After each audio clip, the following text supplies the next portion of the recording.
Right. Anyway, we're staying with the holiday theme because we're going over there. Off you go. I can walk and talk. Go on then. I'm trying to get you out of my way. This is a survey by which, and it says that once-a-day sun creams, often advertised as SPF 30, are not as safe as they seem. No. In fact, their investigation has discovered that 6 to 8 hours after the first application, the protection really reduces and it goes down from 30 to about 8. Yeah, so here to discuss those findings is dermatologist Dr. Sam Bunting. Good to see you, Sam. Good morning. We all thought these were great when they came out. You know, just put it on once a day and forget about it. But now this Which report is saying that's not actually the case, that they reduce in their effectiveness. I think as dermatologists, we've always been very concerned about the hidden problem that might be these once-daily applications, because we know that however good the formulation, people rub off sunscreen. It doesn't stay on their skin for the duration required, and certainly 8 hours is a stretch. I've always advocated reapplying after 90 to 120 minutes. It's just good practice. Yeah.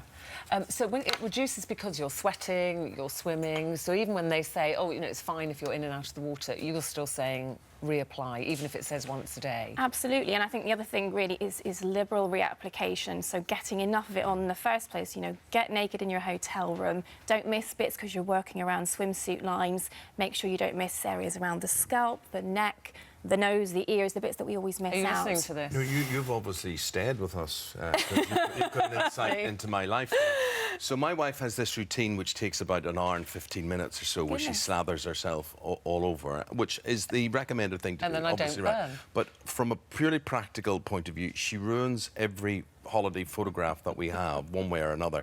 But no, it's true, because you put on this. It's very white. I mean, you are white anyway. I do one on my face, which is factor 50, because I'm and you look older. silly looking. But they are quite white, aren't they? Some of the really high factors. I think the new revolution in sunscreens, the formulations have gotten better, so that oftentimes you won't see any whiteness, and I've got ones I can share with you. Good. But also tinted ones for the face are fantastic. You get a little hint of coverage. Actually, the pigment in there is actually an extra layer of protection against the sun, and you don't look quite so white and shiny. What about the factors, Sam? Because I know, and I've got friends I was away with recently for a weekend in Portugal, and she said, can I have some of your sun cream? And it was factor 30. She went, oh, no, I don't want that. I won't get a tan. Yes, so people still think, including my husband, that the higher the factor, they won't get a tan. Obviously, you're putting up more of a barrier, so why would you get a tan? It's the length of time, isn't it? You can stay in the sun. If you're getting a tan, that means your skin is being exposed to UV radiation. That tanning response is part of a response to DNA damage, which we know over time makes you look older,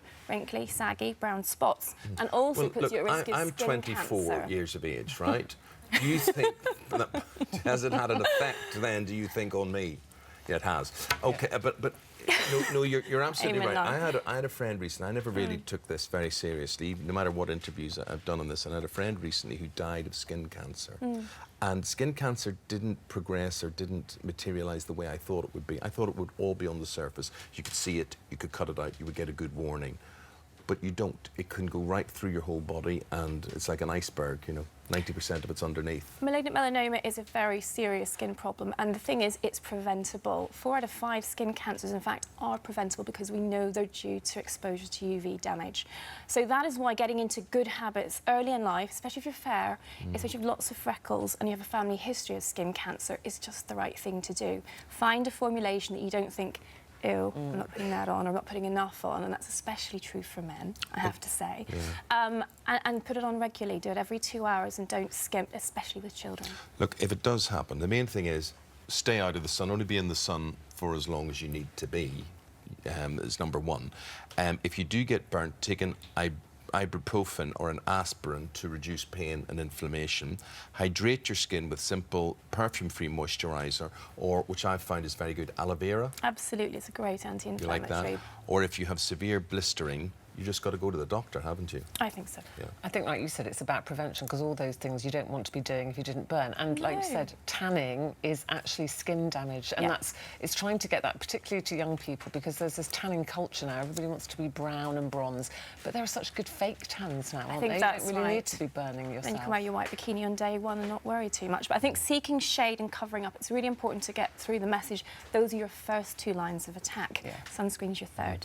And it is, I mean, everybody's skin is is different. And, you know, on our holiday, Ruth will be out 25 hours a day, giving it that, right? She'll be out doing that, and she comes back whiter than she went out, which is, isn't it true, darling? Perfect patient. It's true. You're a role model. Covered in Absolutely. factor. Yeah. That's me. I enjoy the heat and the thing of lying around the pool, but I don't like to burn. I and I think burn get up very late, easily. do breakfast at lunch, head to the beach around 3, enjoy those last few hours, sort of very much Ibiza Mykonos lifestyle. And I think it's the safest way to enjoy the sun without really putting yourself at But risk. even the once a day ones you're saying, just reapply.